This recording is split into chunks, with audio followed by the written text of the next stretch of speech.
Welcome to the Scientific Sense podcast, where we explore emerging ideas from science, policy, economics, and technology. My name is Gill Eapen. We talk with world's leading academics and experts about their recent research or general areas of topical interest. Scientific Sense is an unstructured conversation with no agenda or preparation. We cover a wide variety of domains where new discoveries are made and new technologies are developed on a daily basis. We are most interested in how new ideas affect society and help educate the world how to pursue a rewarding and enjoyable life rooted in science, logic, and information. We seek knowledge without boundaries or constraints and provide unedited content of conversations with researchers and leaders who love what they do. A companion blog to this podcast can be found at scientificsense.com, and this podcast is available on over a dozen platforms and directly at scientificsense.net. If you have suggestions for topics, guests, and other ideas, please send them to info@scientificsense.com, and I can be reached at gill@eapen.info.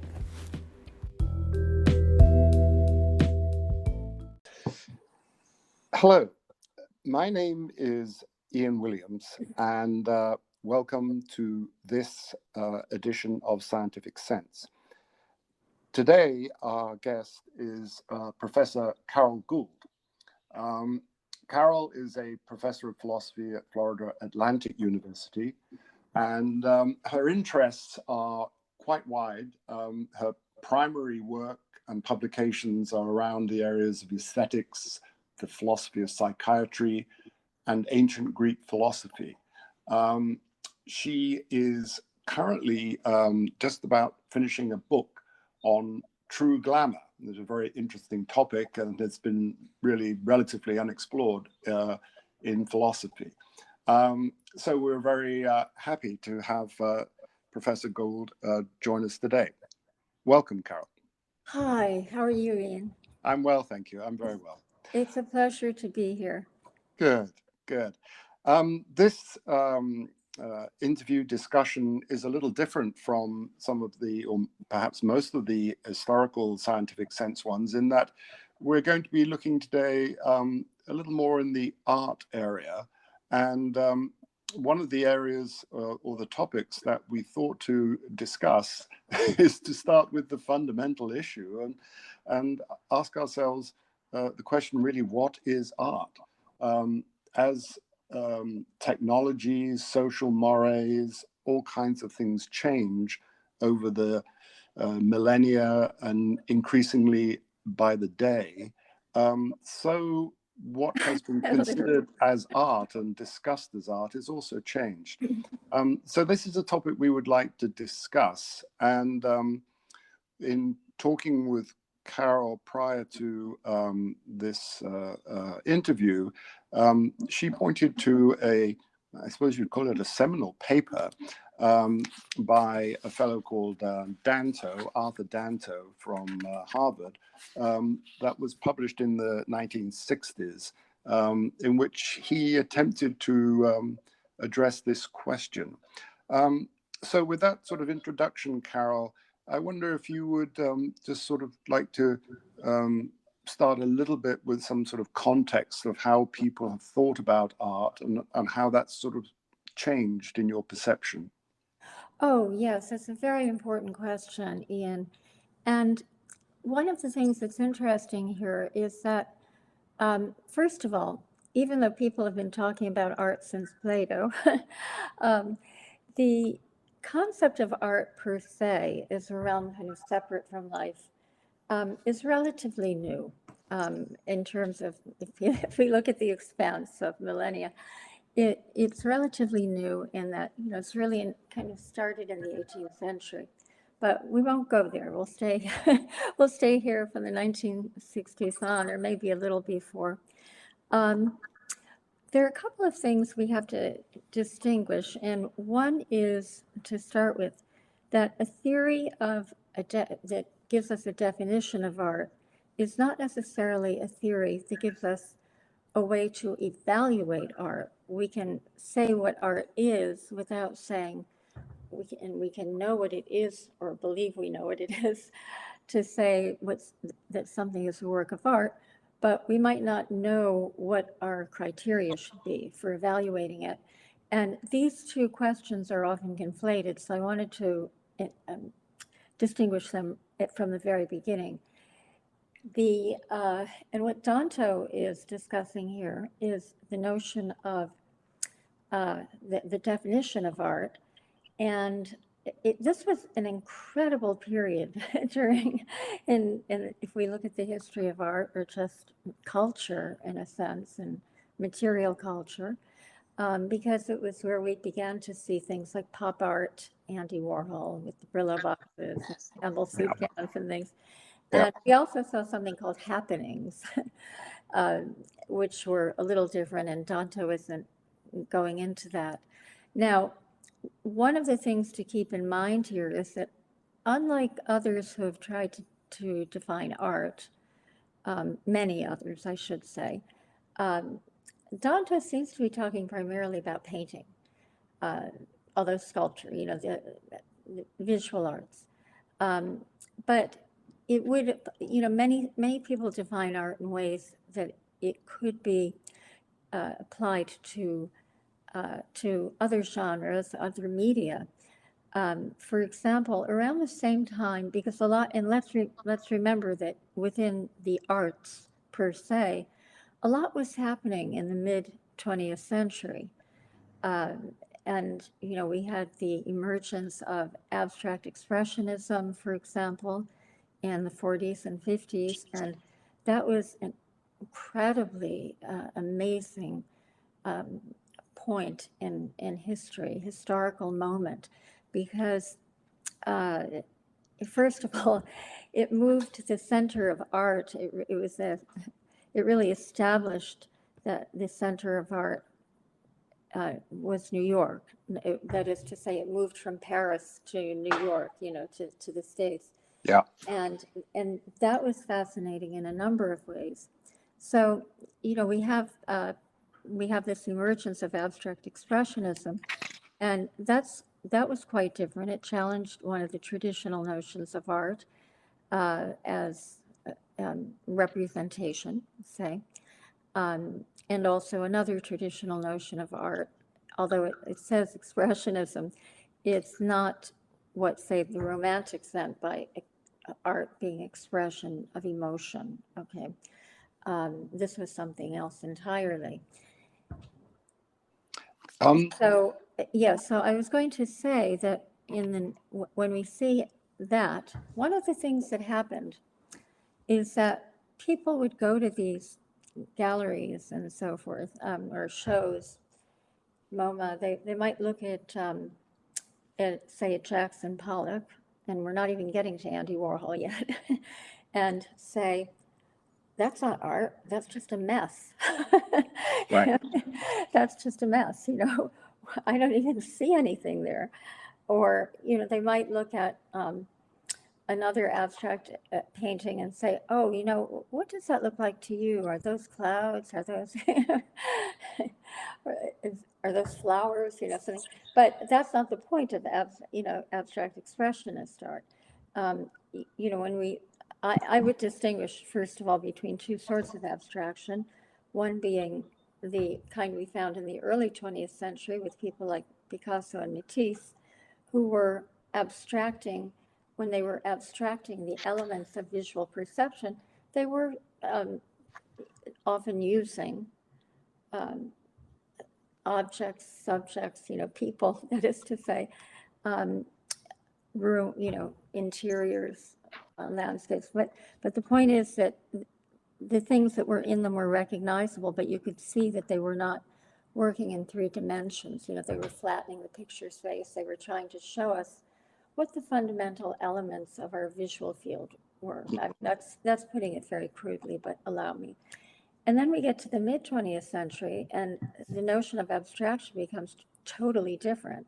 And actually, the theories of art started to change. I mean, even Now, one of the things Danto, I believe, wants to show us from the beginning, or at least after the introduction of this article, is he wants to see that there's a close connection, let's call it a conversation, if we may, between what's going on in the world of art, what artists are doing, and what theorists are saying about it. And by theorists, I want to distinguish a theorist of art, a philosophical theorist of art, from a critic. Okay, so art critics are they're working implicitly, maybe unconsciously, from a theory of what art is, but it's the philosopher, or the critic in his wearing a philosopher's or theorist's hat, who tries to define what art is, and anytime we make a claim about an artwork, we are presupposing a theory. Yeah. But Danto wants us to see that there's a kind of dialectical conversation going on between what artists are doing and what theories are formulated about it. And that's why, but I'm sorry, I'm dominating everything here. Well, can I just ask something there? So yes, sure. That our listeners can appreciate this perhaps. As I read the paper and coming to your, I think, a critical point here about theory and theory of art, he talks about an imitation theory where, for perhaps it's to the middle of the, well, I'm not sure, 14th, 15th century or wherever, art was largely imitative.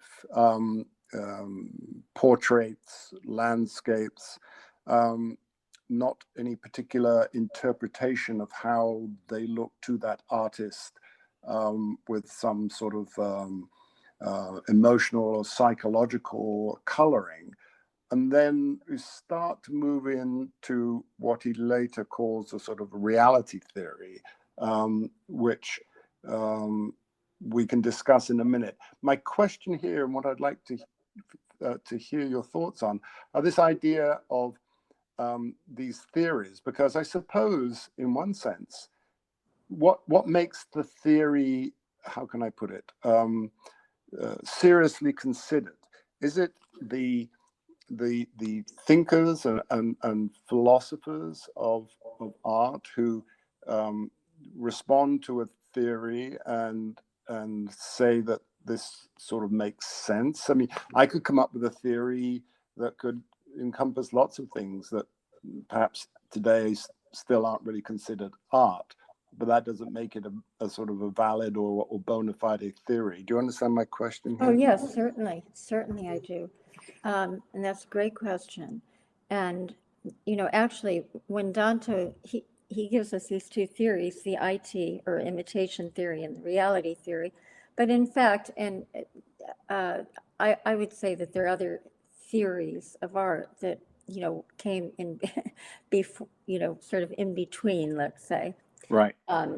For example, didactic theories, art as, something, especially in the Middle Ages, that teaches us. I mean, in a way, medieval art is not, it doesn't strive for verisimilitude. It strives for to help us along as we follow our itinerary. Yes. Life from original sin to some kind of transcendence. But and the function of art was to guide us and to teach us and so forth, and a lot of other things too. I mean, we think of art as having and then we get to, say, the Renaissance, and we have then we get back to what he calls the imitation theory or representational theory, and where the artist is striving for verisimilitude. And then, yes, as you say, and there were many schools of art within that. So, you could have one theory that's speaking to or applies to many different schools of art, like 17th century genre painting. And Yeah. So how are these So- theories influenced, if we start to think about the broader public, for example, and how they have started to respond to art, to view it? So you raise a good point about the didactic value of art in relation to various religions. And that's clearly a very important role. But is the theory sort of post hoc to explain what's going on? And if it does, then is that a tool to enable the non-expert to appreciate what is art and what is not? Well, I think in some ways, yes. And when you talk about, didactic art, it's not just religious, it can be also social propaganda. Yes, sure, of course. And, but no, I don't think it's ad hoc. I think Danto's analogy with science and scientific theories is brilliant. I love that part of the article because, as new scientific theories evolve, they're not just ad hoc. They're I meant post hoc. I didn't mean ad hoc. Yeah. So it's sort of like after it happens. Post hoc. Yeah. People then go back and look at it and say, oh yes, well, this is was didactic because the art was funded by the church or by whatever it might have been. So. Yeah, and it's not as if artists are thinking of theories when they're working, Right. but the point is this, he said that whenever you have new phenomena observed, and in both cases with art and science, I would say, you have technology changing what we can and can't perceive, right, or observe. Sure. And so you would be a better authority on the scientific than I, but from what I've read in philosophy of science, and I do hang out with some scientists who talk about these things. New kinds of observations, sometimes very seminal ones, lead to certainly, let's say, expansions of theory, modifications of a theory, and sometimes ultimately evolve into new theories, Sure. competing that overtake them. And Danto says that whenever you see new phenomena, whenever a new type of phenomena is observed in science, there has to be an explanation. And he's saying that this is the same in the art world. Now, may I digress for a moment? Please. Okay. At the same time around the time, I should say, and not independently of Danto's article, another philosopher named George Dickey proposed something called the institutional theory of art. And he too was responding to all these things that many people, are trying to figure out, why is that art? And so forth. And one of the things that, and that was, I think he came out with that in around 1967, 1970, but maybe, around that time. And the institutional theory of art, defined art, is any artifact offered as a candidate for appreciation by a member of the art world. Mm-hmm. So if, say, we hear now about elephants painting. If you took say a canvas on which an elephant had doodled, but if say a curator put it in a museum or a gallery, it becomes an artwork, but it's not the elephant's artwork, it's the curator's because they're a member of the art world. Sure.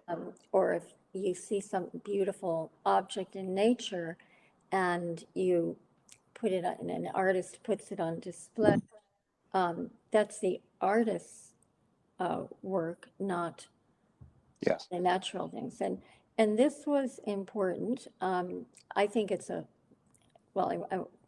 don't want to digress too much, but I think it's a flawed theory. And one thing, the reason I mention it is because Dante's theory of the art world is quite different.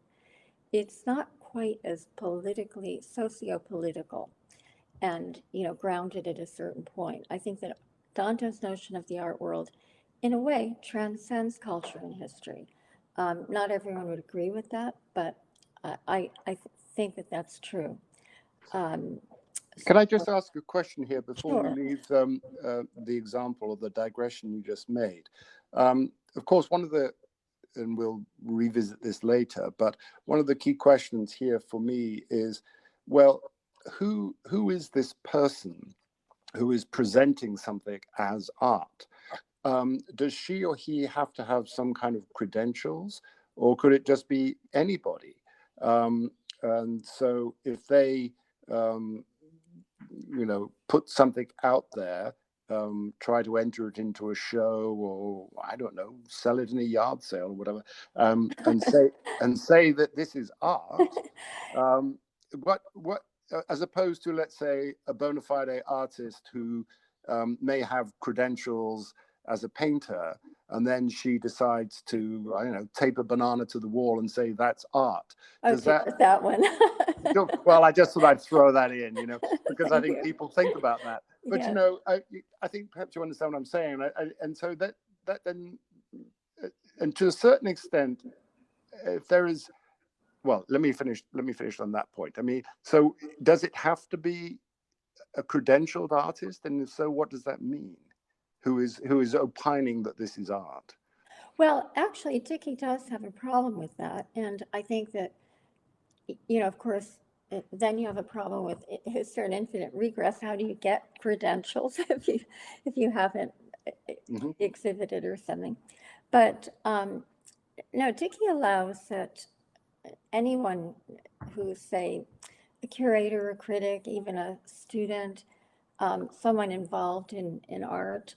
But no, not if somebody said, oh, somebody has a yard sale and puts his little kids, painting. Yeah, but that's not true of science, though. That's not true of science, is it? So, for example, No.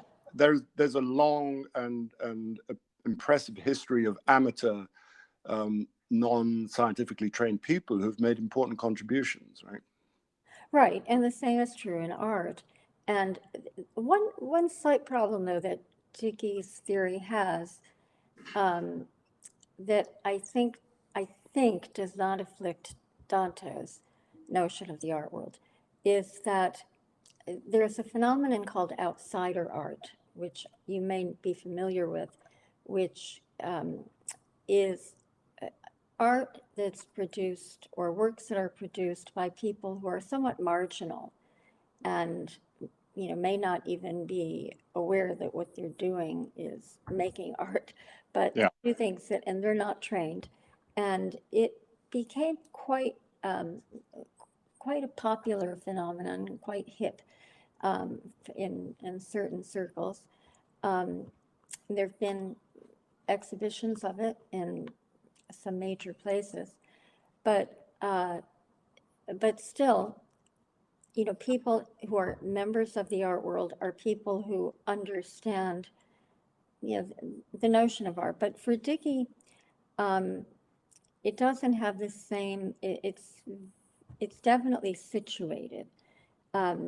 Whereas for Danto, I think it involves sort of an understanding. People can inhabit the art world without being an artist, to understand.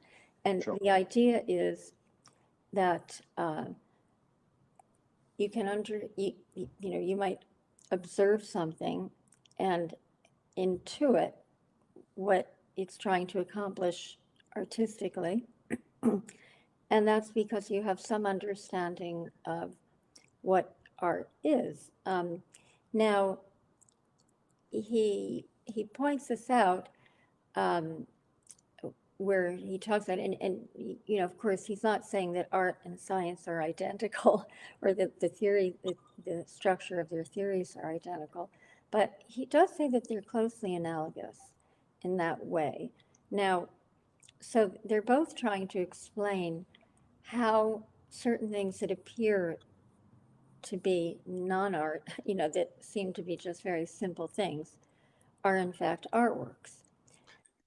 So, but Dickey's theory is problematic because, you know, it allows that, say, the elephant, you know, doesn't have the intent, doesn't bring the intentionality to the painting, or if it does, it's not in the human sense of intentionality. You know, we don't yet understand, or maybe never, we may never understand what that would involve. But you know, one thing that's key to Danto's theory is intentionality, Mm. as you may have noticed. Yeah. You know, because when he gives us those two examples of the paintings that look the same but have different meanings, you know, it's clear that artistic intentions are involved. Right. But Can I just? I'd like to. Gets into a very interesting point. But before we leave, I'd like to come back to something you just said, and I think Danto is saying when he's drawing these parallels between art and science, and as you said, he's not being overly rigorous about that. But there is a very clear scientific paradigm of observation, theory generation, testing, and reproducibility. And those sort of four groups really define science. So if you want to make a scientific assertion, then you need all those four parts. Whereas I'm not so sure with art. Perhaps you could help us understand how, if indeed this is relevant, because it comes down to obviously the question of what is art, and then we'll be here for a millennia. But it is sort of fundamental to this, and I'm trying to imagine our listeners, you know, thinking about art. Well, I know what I like and all that kind of stuff. But when people start talking about theories of art and invoking expert approval and insight and all that sort of thing, it's very difficult to get a handle on it when there's really no robust definition of what you're talking about. well, yes, and that's one reason why we have people since Plato who've been trying to pinpoint what that is, so that we do have an idea of what we're talking about. And I think that it really became a problem in the 20th century. First of all, and one thing that Danto points out is that, you know, sorry, it wasn't Danto, but one thing that, well, yeah, he does point this out, that once photography emerged in the 19th century, it seemed that if painting was imitation or representation, well, photography could do it better, it was thought. It could do it with more precision, you know, more accuracy. So Yeah. that led to, actually, that I think was one of the several cultural factors that propelled abstraction, you know, and the what are called the post-impressionist art, and that's a rather arbitrary term, but you know, that's where people would come in. I mean, we think of some of the canonical painters, names that anyone would, most people, I should say, would recognize, like Matisse or Picasso. You know, they're iconic, right? But at one time, they were dismissed as lunatics. Sure. Of course. You know, and that's because it was clear that they weren't striving for representation. And that became, and then of course we see that developed later in the mid-century, especially by American artists. But so we see then that, you know, this definition was so ingrained in Western culture that, you know, art should strive for truthfulness and to observation, that when people like Matisse or say Duchamp in his Cubist experimental days with, nude descending a staircase, the that they seemed to there was a cognitive dissonance because here you had these trained artists, and let's just stick with the trained artists for now, and they were producing these things that were clearly not striving for realism or for representation or even necessarily emotional expression, although if you know the biographies of the artists or their remarks on them, you would know that perhaps there is some artistic expression involved, of emotion rather, or that and see, that's a tricky concept too, because what that means is highly suspect and ambiguous. Yeah. So, the question is, well, why should that be art? And yet, in a sense, they knew it was art.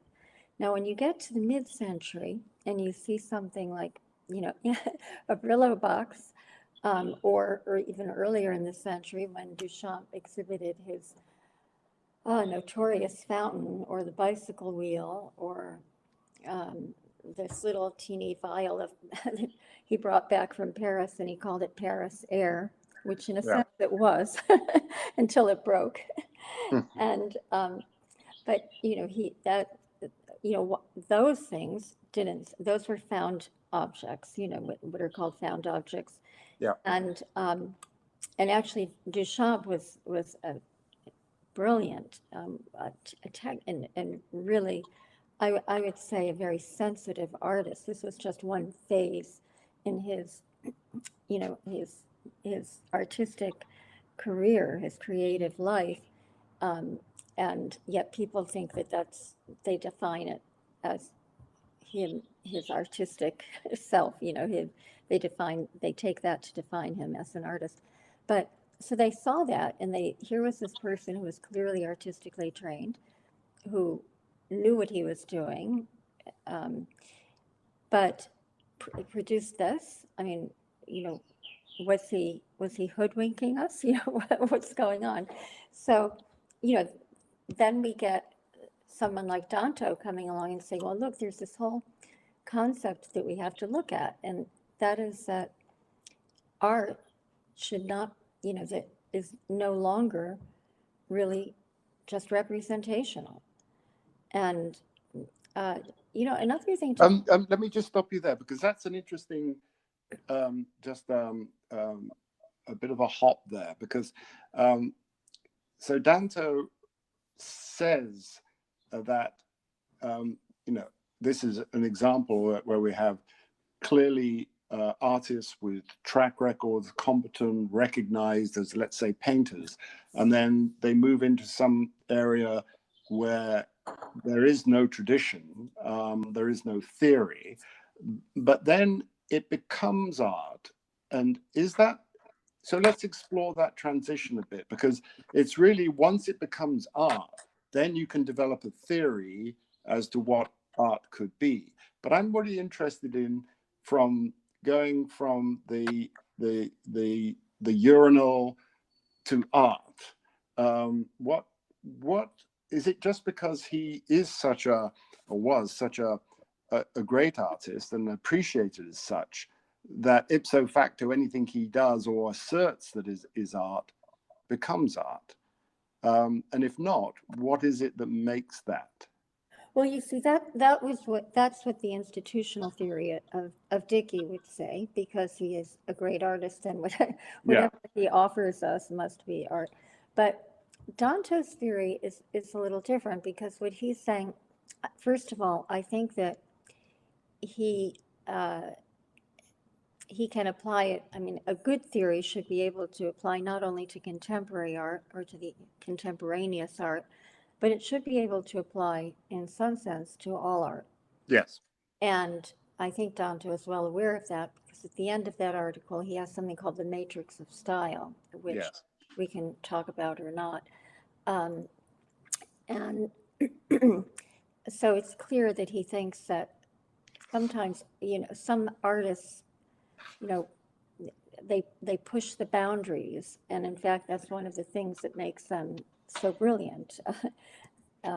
It's when they do that, whether it's within a genre or within or very radically like this. So, but there's always been controversial art. I mean, in almost any time. Yeah, sure. Beethoven. But So, some, not all of it.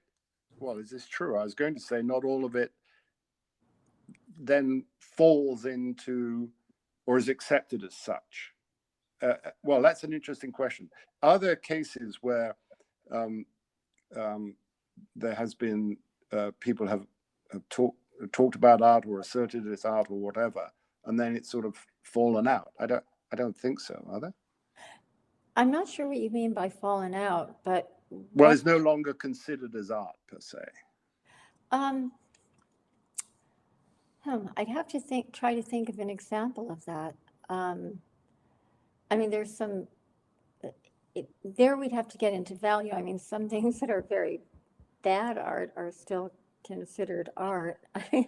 Yes, right. They're just not very good or interesting, or they're, Well, the value you raise is a very interesting question, isn't it? Because for things to be, I don't know, preserved, referred to, whatever, they have some value, either heuristically or because people seek them out.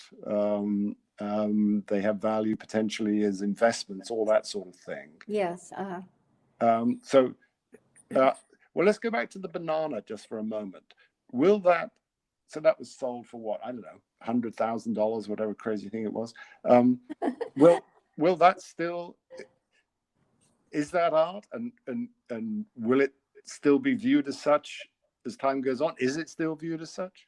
I'm not sure it was ever viewed as such, except that it sold in the art market, on the art market. Yeah, so that's not definition enough. But I think that that's really an aberrant, that's a good counterexample. And you're asking, it's hard for me to be polite about that. Well, please don't be. Well, do you think it was just a con? Is it just a con then, and that it should be recognized as such? And then, of course, what about NFTs? Is that a continuum on that same kind of thing? The reason I'm bringing all this up is because I think this is what listeners are thinking about. I imagine that the sort of the Picasso moving from a very imitative, competent artist to impressionist incorporation of African masks, all that sort of thing, whilst very iconoclastic at the time, now are just part of the established art world. Whereas the things that are happening now seem, well, perhaps I'm wrong in saying this, perhaps they too will become established in this way. But you're very clear that the banana was not an art and won't. Some people thought, in one sense, it was, because it was accepted by at least some people in the art world, and someone spent money on it. Yeah. And you see, one thing that I think has muddied this issue is just the art market and how inflated it is financially. When you hear of these things, some of these things selling for, for 8 figures, 9 figures. Right. It's extraordinary, and many people find it, especially now and today with the wealth gap, the ever-growing wealth gap. I think that it's offensive to many, but to tell you the truth, I don't know much about the artist who produced the banana. I probably should know about it, but I didn't. I thought that was a stretch. And the same thing is true. Some of the happenings in the 1960s, and actually some of the performance art that we see, I think some of that too is a stretch. but yet, but I think that Dante would say, okay, and this is perhaps where we can see the distinction clearly. It's not good art, but the artist is, or the creator, the maker, is producing something that is art, and it has a meaning. It's what he would call an embodied intention. But, and also I want to say that there's some really fine art being produced today, some remarkable art. And in fact, I believe I sent you the video about Yes. that it's, the extraordinary. And that's, I mean, just one very small example. Yeah, But, sure. and sometimes, you see, I think the problem comes in where you can't distinguish, that where people don't even know whether it's art. Some people think Right. it isn't and they throw it away. That happened to an installation that Damien Hirst was putting together for a gallery in London. And when he left for the evening, after he had started, the custodian thought that it was just some trash in the Right. window and threw it away. Yeah. And that sort of thing does happen. So that's that's where the problem comes in. If somebody says, why is that art? Okay, sometimes it's because it's just so outrageous. They think, well, anyone could do that, or that's just lurid, that's sensationalism, or that's, just, it's just arbitrary, something like that. That's when we get into the problem. First of all, if you can't recognize that it's art, and then you want to look at it and you sort of know it's art because it's of the way it's assembled or created or whatever, and you say, well, why is it art? And that's where, in both cases, we need a definition. Right. And do we have one? well, if you're asking me, I mean, that's a very important question. I mean, if you're asking me my view, that would take us a little time here. Well, but before answering that, let me, because that is a key issue in many people's mind, and I'm not sure that it's ever resolvable. But it's sort of this. You mentioned this with the when we brought up the issue about value. People's interest in art, in one sense, one would think the first thing would be, well, aesthetic. It gives me pleasure. I see something, and it could be a shell picked up and placed on a block of stone, and that's the most beautiful thing I've seen. And clearly is art, and the artist's intention was successful. But then there are all these other factors coming into art, but most particularly the value, where if it's pleasant for somebody, to use just a colloquial expression, then it has value. But it has value, but that value can be monetized. And once that starts to happen, that, I think, in my mind, causes this whole question of what is art to become a lot more edgy. So, for example, let's come back to this dastardly banana. There may be some people who would look at that and say, well, yeah, I kind of like that. It's a little bit of mockery, it's a little bit of humor, whatever, and it has some value in that sense. But as soon as it sells for 100, 120, whatever it was, then that becomes a lot more edgy and transcends a little bit out of the purely aesthetic, pleasure-giving aspects of art to this fairly sordid, bizarre world of art valuation. And I wonder, is there anything that can help us in that? Well, I think first of all, we want to distinguish between the question of what is aesthetic value from, what is art, because there are many things that are aesthetic and actually that theorists and philosophers talk about, like the aesthetics of nature, which you can't really buy, um, Sure. and the aesthetics of everyday objects and so forth.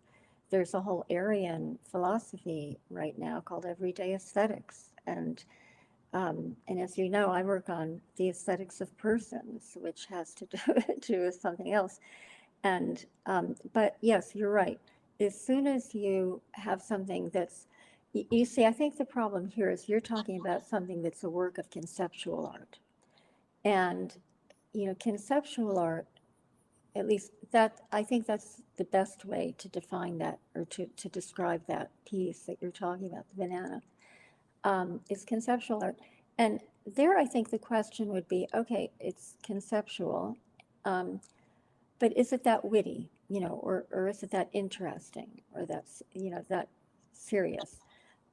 If I think with Duchamp, and this has a lot to do with when he did it, okay, that's Yeah. because that's one reason why we need to know something about the history of the entity, because otherwise it can seem just imitative. But the thing about Duchamp with his, say, fountain, or something like that, is that it was very witty, and it was also, he was taking a dig at the art world. If you ever take a look at the history of its reception at the time. But that's where I think, its value comes in. Yeah. But now so I would say that we have a criterion here with the banana, but we're not going to look at it in terms of, if we're looking at it as conceptual art, we have to bring in other kinds of criteria. If we're looking at a Jackson Pollock, or something like that, or a de Kooning, a Chagall, then we have other questions. Do you see? I mean, then we have Yes, I do. the artistic. I mean, where the artistic and the aesthetic converge. Yeah. Now, and I think that's an important distinction. Some things are very skillful and, good works of art, and others are just sensational. They're transcendent. They take our breath away. We lose track of the world recedes. And I think that's nicely illustrated in an old movie by Peter Schaffer, the playwright, and it's called Amadeus, where you have these two composers, Mozart and his rival Salieri, or at least, well, this is all shrouded in mystery. But the way it's depicted in the film in Amadeus is that Mozart's work had some aesthetic merit, and that Salieri just couldn't achieve. Sure. Although he was a gifted musician, a gifted composer, and very talented, let's say, and well trained, but he wasn't Mozart.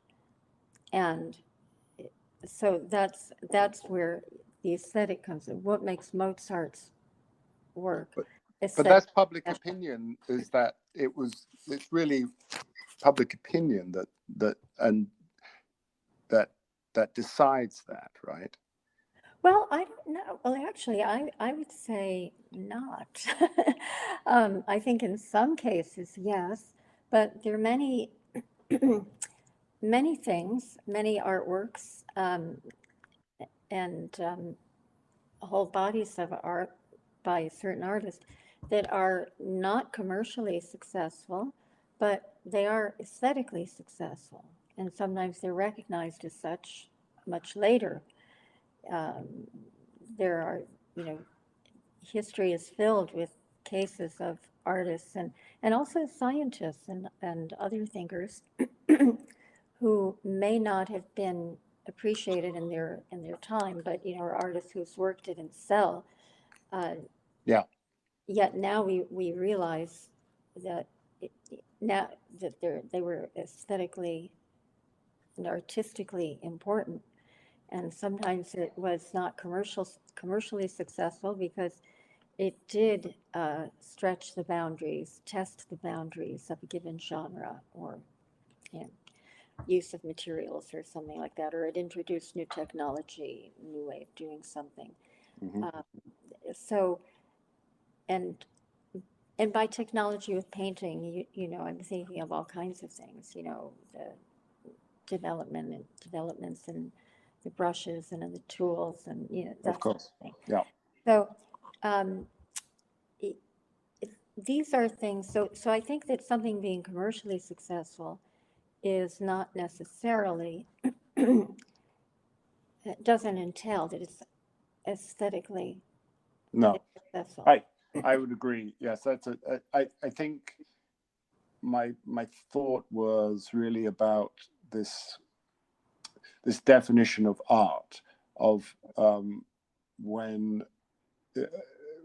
does something become art? And I keep coming back, and perhaps I'm wrong on this, or perhaps this is not a valuable viewpoint, but I'm thinking of the sort of the common person in the street who would say that something is, that it seems to me then that the value ascribed to a piece, perhaps because of its intrinsic aesthetic qualities, perhaps for something that's been engineered, a market sort of created in some way, that it then becomes art. And it's like the emperor has no clothes. And so if someone pays $2 million for a painting, then I think the average person will say, well, it must have artistic merit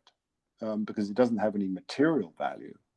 And so it sort of then becomes art in the general person's mind.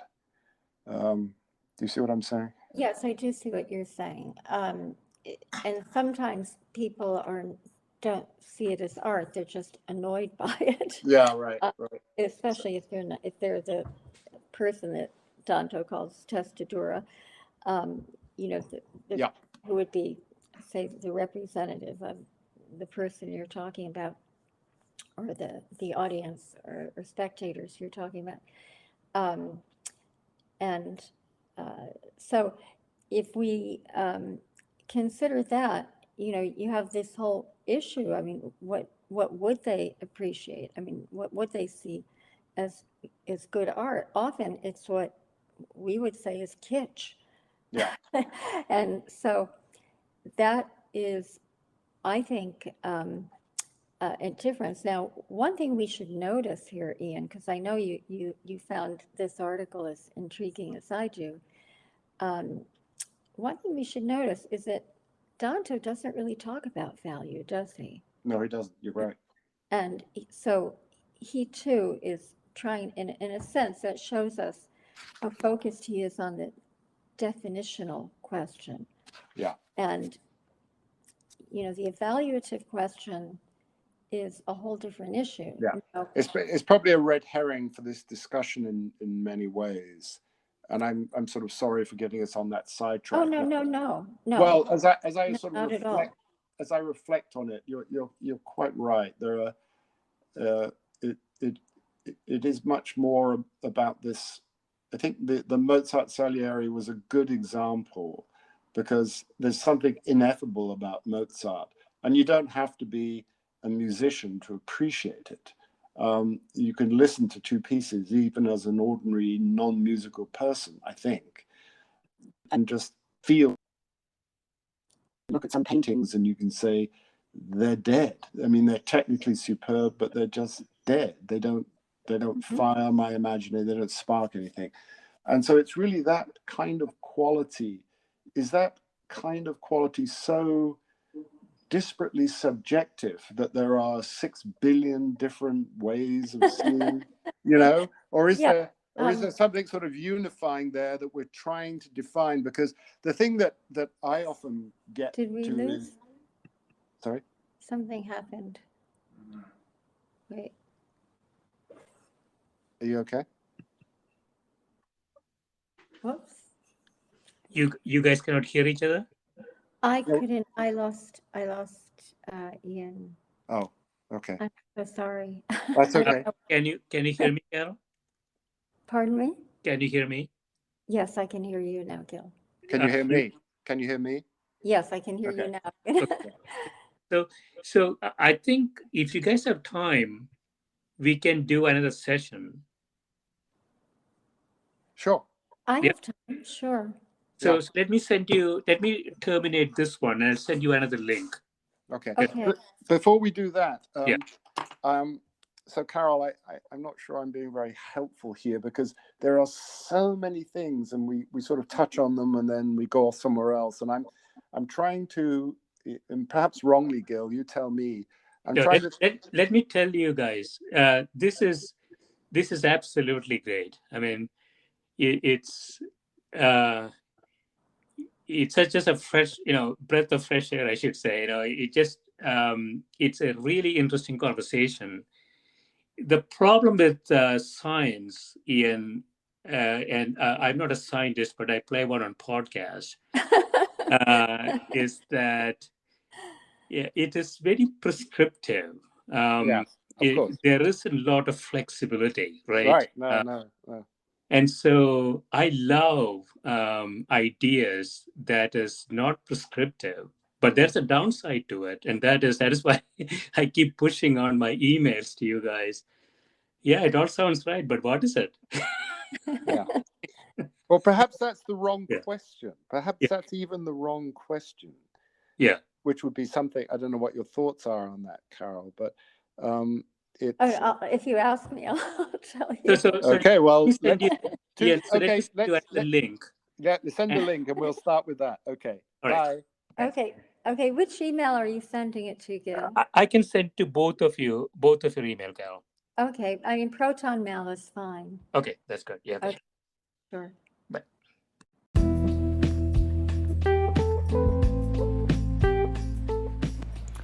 This is a Scientific Sense podcast providing unscripted conversations with leading academics and researchers on a variety of topics. If you'd like to sponsor this podcast, please reach out to info@scientificsense.com. To hear your views. One thing that keeps coming up is how can we make any progress here without a definition of what art is? And it occurred to me, am I just being too traditional or unhelpful in trying to insist about a definition? Do we really need one? And if what would change if we did have one? What would change? Well, I think that it may not be as precise. I mean, this is a question philosophers have debated for, as you know, and I would say especially since Kant in the 18th century. But it's an important question, and as is value, because especially given the economy and the vast economic power that the art world has wielded, the art market, I should say. But yes, I think it's an important question because every time someone looks at a work, they're in a sense bringing to it an idea of what art is or what it should be. And what you asked before, Ian, about value, I don't think that is a red herring. I think the question of what makes a work valuable or gives it artistic or aesthetic value is an important question, and because we do judge works, and we make judgments about them, and that's the whole point. But and when we judge them, we're presupposing something about the nature of art as well. And you could look at, say, the same work from a variety of perspectives. You could try different definitions. Saying that would be a good experiment. For example, one example that comes to mind, and I've talked about this one in other places or other contexts, I should say, is that I happen to love certain paintings by Vermeer, and there's one that took my breath away, and it was called Mistress and Maid. And when I saw it, it was as if I had been hit by a lightning bolt, except I remained alive and unchanged. But, and well, no, you were changed, surely. I realized that when I was looking at it, that I was just looking at it in terms of the light and how he had achieved this amazing quality. And then I heard somebody, it's in the Frick in New York, the Frick collection. And someone mentioned, well, that certainly is interesting in terms of the economy of 17th century Delft. That was during the time of the tulip bubble when people were becoming going from rags to riches and riches to rags. Then the and they were talking about it in more of a terms, I would say almost a Marxist, from a Marxist perspective, not that they were Marxist, but that they were looking at it in terms of the economy of when it was painted. Sure. You see what I mean? I do. And then I thought to myself, well, there are a lot of ways you could look at this, because I was barely looking at the subject matter. I was so fascinated by color, sure. And which is something that I think I personally have always been quite taken by. And I say always because this goes back to my very early childhood. So, and then I realized, well, you could look at this as from a feminist point of view, and the kind of cultural dynamics, and looking at it as the different classes, in terms of what it depicted about classes, and the way Vermeer used costume and light and the background and so forth, that there were many ways to look at it. So Carol, what you seem to be saying here, and I would entirely agree, it sort of gets back to this point that there isn't really a useful definition, because all of those exemplars, and I don't think it's too facetious to say there would probably be 6 billion. If you stood people in front of that Vermeer, they would see so many disparate things. And well, yeah, if I may say so, you might see 6 billion different things, but not 6 billion different definitions. It's just that there are different interpretations or descriptions.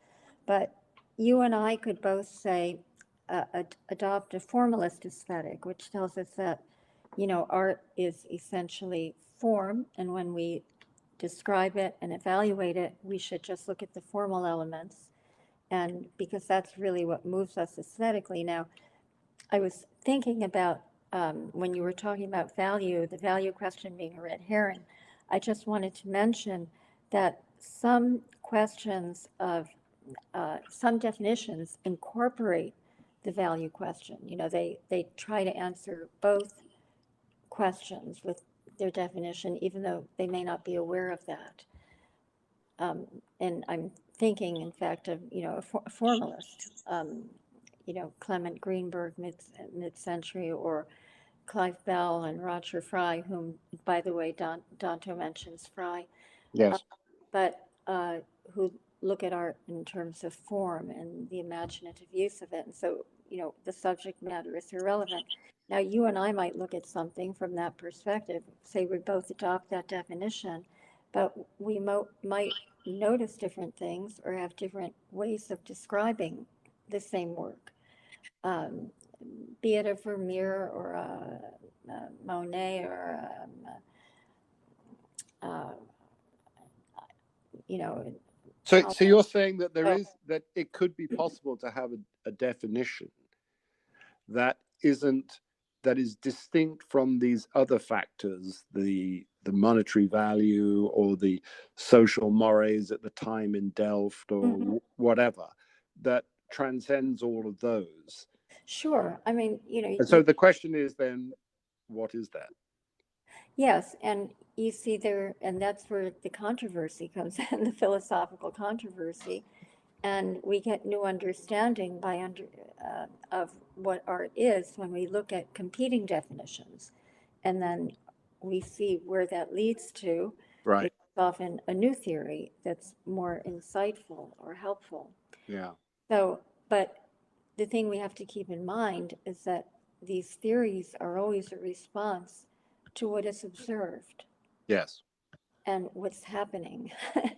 So let me ask this question, because I don't want us to run out of time without addressing a hot potato, and that is the non-fungible token stamp on Botticelli or whatever coming out of the Uffizi and selling for, what is it, 150,000 or something. What do you now? In one sense, it's a beautiful. I look at a reproduction of Botticelli or any of the masters, and I appreciate all the aesthetic things we've been talking about. There is something clearly lacking from not standing in the frick and being, a foot away from the paintwork, but it's the aesthetics are still there, but it's now a copy, albeit a unique copy, but it has apparently value. So what do you make of that? Is that going to be art? And I mean, there are two issues here. Of course, there's the copies that are NFT'd, and then there are other pieces that people make as an NFT, right? Which are unique. They don't exist elsewhere. So, any case, I'm just interested in your thoughts on that. My thoughts on that. Well, I'm still I'm still deliberating about these. They're very new. Um, Offhand, I'm inclined to say that if they're art, then we have to go back and look at a lot of other things as art. For example, anytime there's something is reproduced or printed, it's non-fungible just because it's a unique entity, logically speaking or ontologically speaking, any object is identical with itself and it's a unique entity, right? So you could take 20 postcards made from Botticelli's Birth of Venus and, or and say, well, those are non-fungible tokens in a sense too. All we need is the stamp or, print. I mean, if you look at them that way, maybe they're analogous to, say, printmaking. I'm inclined to think not, but I would give it, I'd have to try to work with that idea, what exactly would make those instances different, either a commercially, produced postcard, of which there might be hundreds or thousands, and all that's missing is the numbering on them, or say a print, a hokusai print or something, that would be, I mean, those are considered works of art, and printmakers produce works of art. Are NFTs more like a print and are produced by an artist, or are they something else? And I think that as I think I may have mentioned to you, I think that the pandemic produced the ideal ecology for NFTs because, museums were suffering. People were couldn't go to museums or galleries, or just as we can't go to concerts, alas. Um, and so these places, needed to be sustained. I mean, obviously, the Uffizi wasn't selling tickets. It wasn't, you know, and so forth. Um, and yet, had employees um, who had to maintain just the physical space, and let alone attend to the conditions of the artworks, and so in which the artworks were existing. So, this could be a very good way for people to economically recover from some of these catastrophes economically. So I think that, but that's just that might be a motivation, but the motivation doesn't mean that has nothing to do with its value or what type of entity it is. So I think that, there are two ways of looking at it as I see it. And one is that it's analogous to a numbered print. Another way to look at it, I would say, would be that it's not really a work of art, and it's not really even analogous to a print. And I've mentioned this before. There's a philosopher theorist named Walter Benjamin, he died in 1940, so he's not contemporary, but he had this notion of a work of art, the original work of art, having an aura. And, clearly reproductions, and, they're numerous. I mean, there are lots of kinds of reproductions of art, and, we see them on magnets. We see them on, handbags and scarves and things like that. But but we also sometimes, just we see them reproduced in books or in fine prints, really good quality prints. What makes those more or less valuable than the work itself? Well, when you see a work, you realize that there is something to it. You have a fuller experience. And you obviously will see things that you wouldn't see otherwise. And I think that's true with the Botticelli. I don't know. Well, what do you think about it, Ian? Well, I find it, I'm not quite, I was going to say abhorrent, so perhaps that says it all. I find myself getting caught up in the logic. No, for want of a better expression, my gut doesn't think of them as art. It seems a scam, really.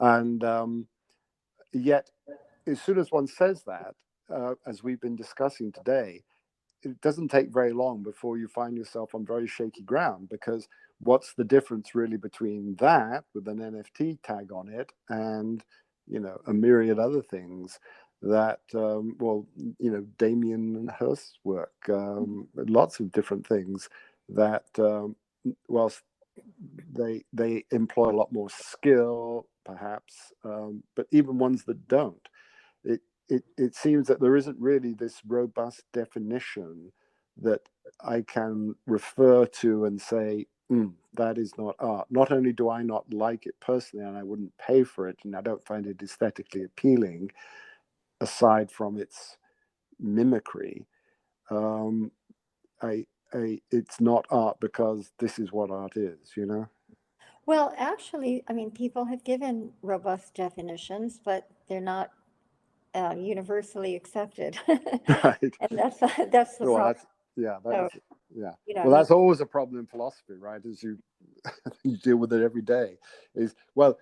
Perhaps in order to have a discussion, then one would need to have a consensus on a definition, say this is our definition, warts and all, and where does that get us? How does that progress a discussion on art and its roles and all that sort of thing?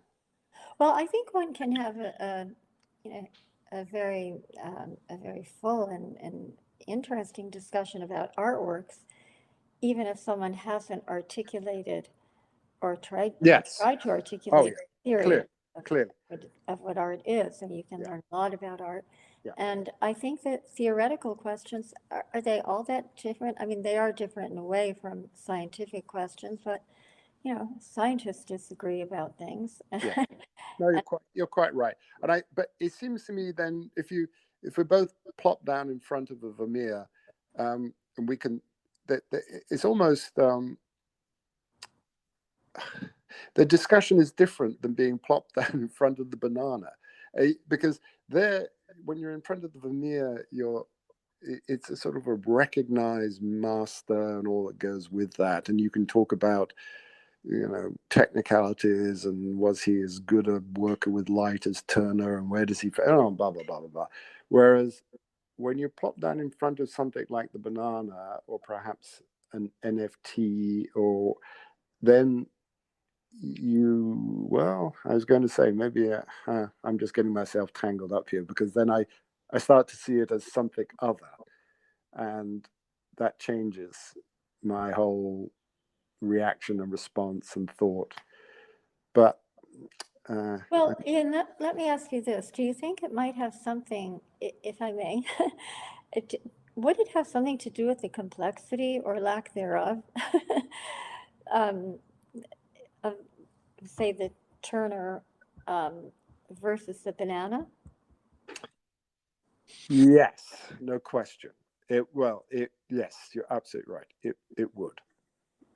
That would be this visual complexity and yes, the use of materials and technical competence and a myriad things. Yeah, and also, even if you just look at the banana and say, well, you can say it's a brilliant conceptual work. Well, I'd like to know why, because in a sense, Turner's work is conceptual too. Yeah. And but it's so much more. But the banana says, by taping up the banana, he's saying, I thought of doing this. I thought of putting it on this wall.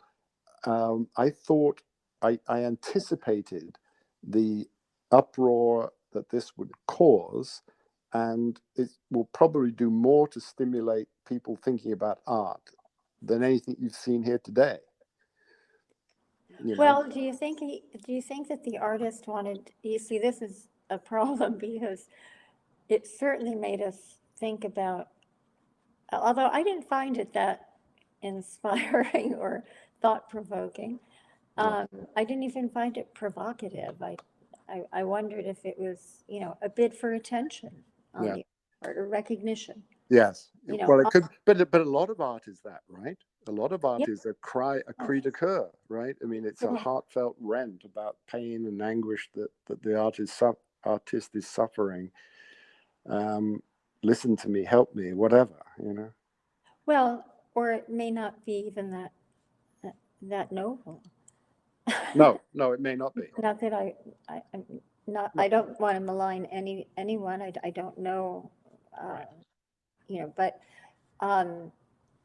if someone has gone unrecognized, yes, then it would be as you say. But well, I don't think it was that. I think perhaps we may both agree on this. I think it was just a cheeky sort of joke that got carried away, and maybe we should stop talking about it because I'm not sure that it's particularly informative. But I think maybe we're just circling back over territory. I think Hearst is a very interesting recent phenomenon with, sharks in tanks and that was really, I feel, not technically competent or complex, but provocative. yes. Yeah. Although you could look at it, I mean, it's not without visual interest. No, for sure. It's not to my taste, but that's another matter. But very interesting visually because of the way the part of the animal that you see. Yes. Not to put too fine a point on it, but Yeah. Yeah. I found it somewhat visually interesting. Yeah. If you can put aside, which may be hard to do, but I found that when I could, in those brief moments that I could put aside what it was, I found it, you know, visually kind of remarkable. Yeah.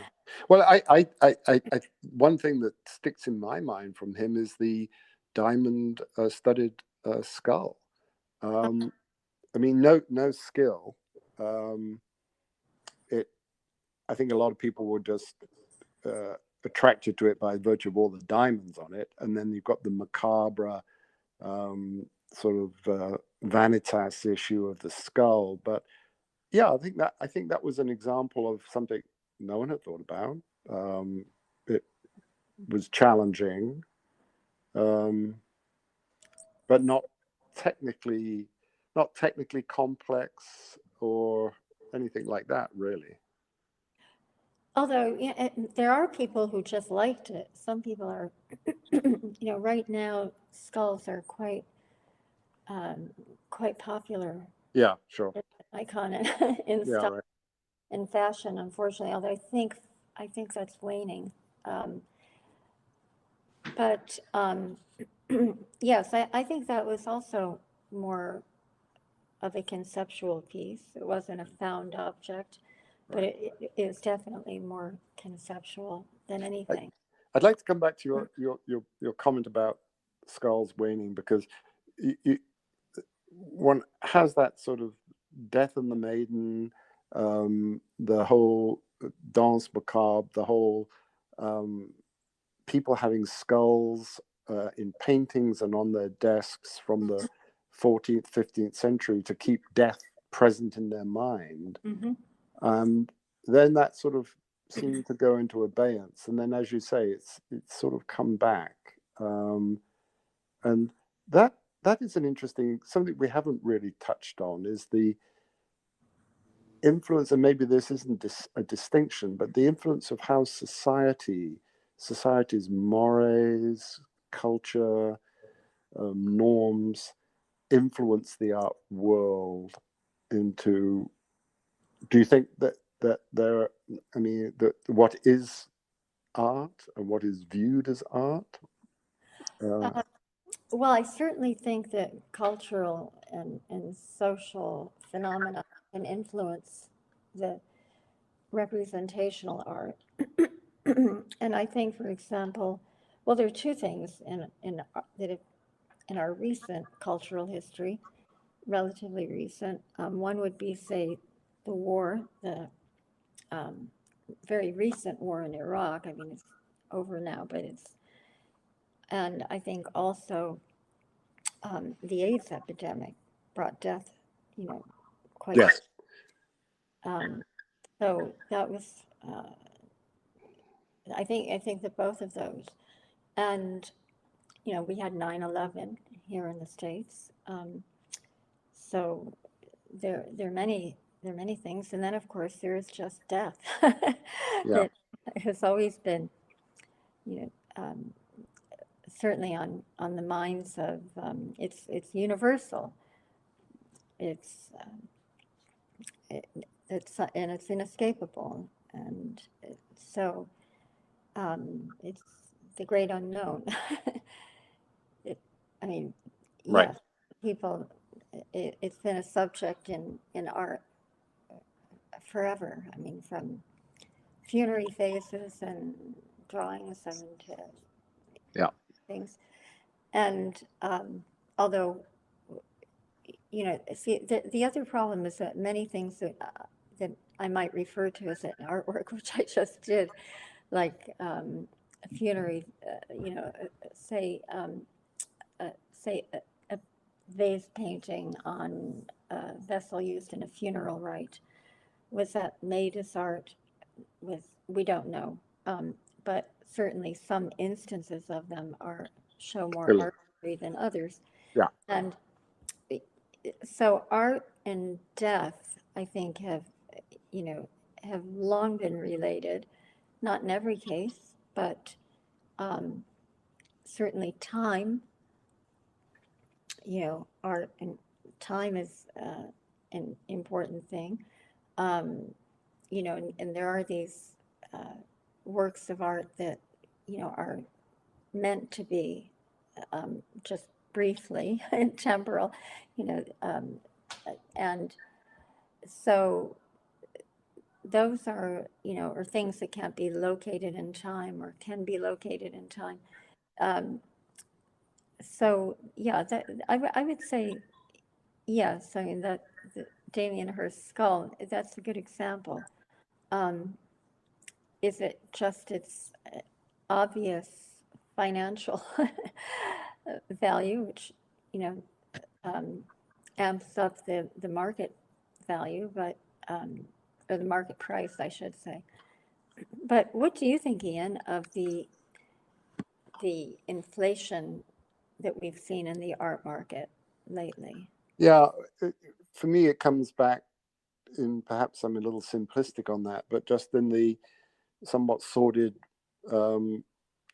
it's sort of like a Bitcoin in some sense, in that I think a lot of people who are buying and selling this art, maybe one or two hang it in their house and gloat over it, I suppose, but seldom are they donated to museums for everyone to enjoy. So I see them as an investment opportunity for a lot of people. And in fact, most of it, these in huge valuations, I think just have to be investments, and as such, understandable. One can't judge. It's no different, I suppose, than buying a house or a stock, but it just seems a bit tawdry. And this is an interesting point as I ramble on here.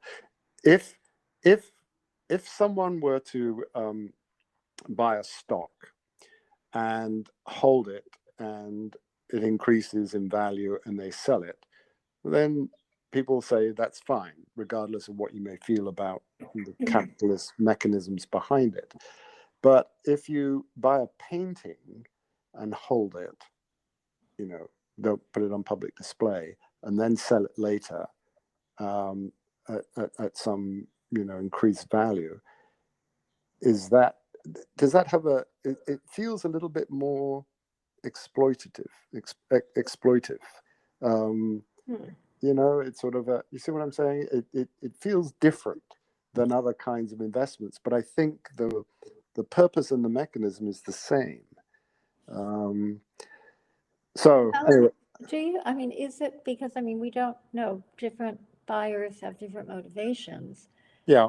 Sometimes it's out of just total love for work, and you buy anything. It's a little bit like a musical instrument.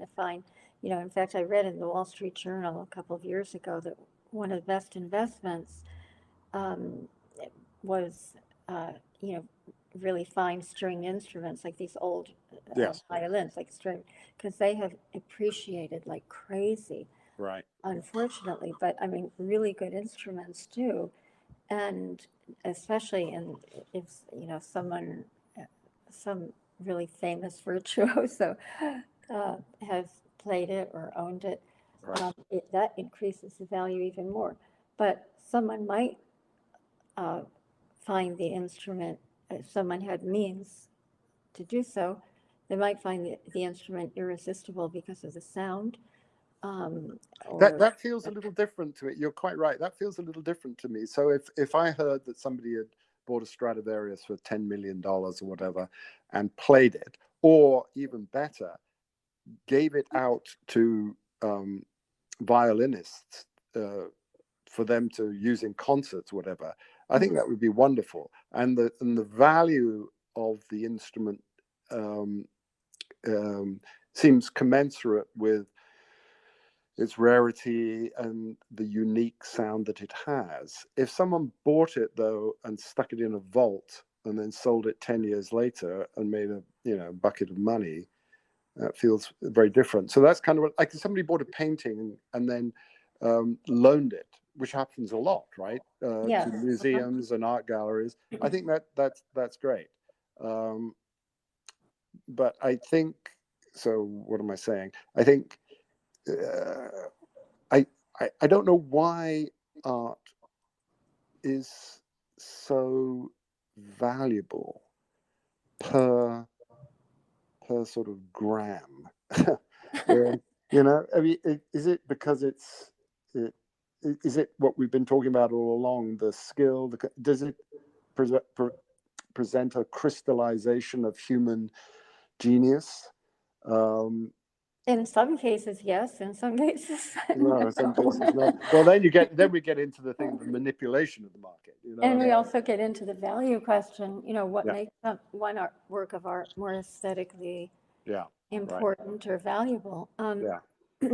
But if you, and if you consider something, one of my favorite places is the Barnes collection in Philadelphia, because here's this businessman, physician, I guess he started, but he was a businessman, and he was able to collect art, remarkable. I mean, and he really did well in his acquisitions, and who was advising him. And you know, the fact that he wanted to leave it, he wanted it to be left because he was so committed, first of all, to people learning to appreciate art and to disseminate it. But he also lived with it and loved it.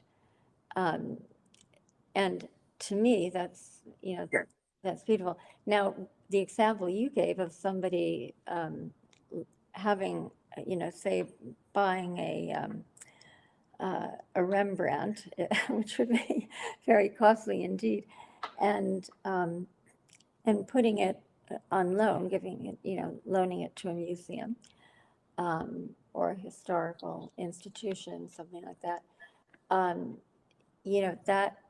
That becomes different. There are a whole other concatenation of considerations here. We have moral considerations, that it's noble, it's praiseworthy, it's supererogatory. Yeah, sure. But it's but is it any less obscene that the person may have paid $300 million for it? Right. That's I think one of the things that you're Yes, reacting to, and that's an issue of, I think, ethics and social ethics. Yeah, that's quite right, and that I had just lost sight of that, because you're quite right. What else could be done? Listen, Carol, I enjoyed our conversation very much. I just wondered if in the last few minutes, if there's something you'd like to leave our listeners with, or some thoughts that they could mull over. Well, I'm not sure what kind of thoughts you want, if you want them highly theoretical. No, just something that if there were, I don't know, I didn't mean to put you on the spot, but to just sort of say. Well, I would urge people to think closely about, how important, personally, I think it's very important to appreciate art and to see that when a fine artist, say, someone like Mondrian, people will look at that and say, why is that art? Well, it's not just because he hoodwinked someone into buying it and, making it famous and making him famous. It's art because there is something aesthetically important about it, and we have to look at it in terms of its creative value. And similarly with someone like Kandinsky, Kandinsky, it's clear, but that there may be something more to art than people think, and it's not just as Dante says. It is, as Dante says, it's something that the eye cannot discern, but it may not be. There may be something very important for human life, and that the definition of art is an important question, and that I think art itself is of vital importance. So, Well, I I, don't know if you agree, but I I think, certainly do. and I think that Danto's piece about the kind of human phenomenon and the fact that the art world is this, it's not just a subculture, but I think he shows that it truly transcends time and culture, history and culture, when he gives that matrix of style. Because he says, as he says, every time a new style emerges in art, it changes every artwork of the past. Yes. And Right. I thought that was, I love that, Yeah. that part No, of his art. I think it's brilliant, because then we discover that any other work we have to assess, well, is it this, or is it like a Kate, Yeah. Yeah. or not Kate? And so that's, is when surrealism emerged, then we could look at artworks from, say, other centuries and see them as having certain qualities that we wouldn't have before. So, it's this wonderful transcendent realm that we have that I believe people need to leave themselves open to. I don't know if this sounds too cliched or simplistic compared to No, the I rest think of our that's those are great thoughts to leave our listeners with. And perhaps just one final thing we could say, we've been referring continuously in our discussion here to this paper by Arthur Danto titled "The Art World," and I would encourage our listeners to find it. It's only 4 or 5 pages long, and is a very interesting and thought-provoking article. So I'd like to thank our guest again today, Professor Carol Gould, for her insights and provocative questions and thoughts on what is art, I suppose you could call this. So thank you very much, Carol. Well, thank you, Ian.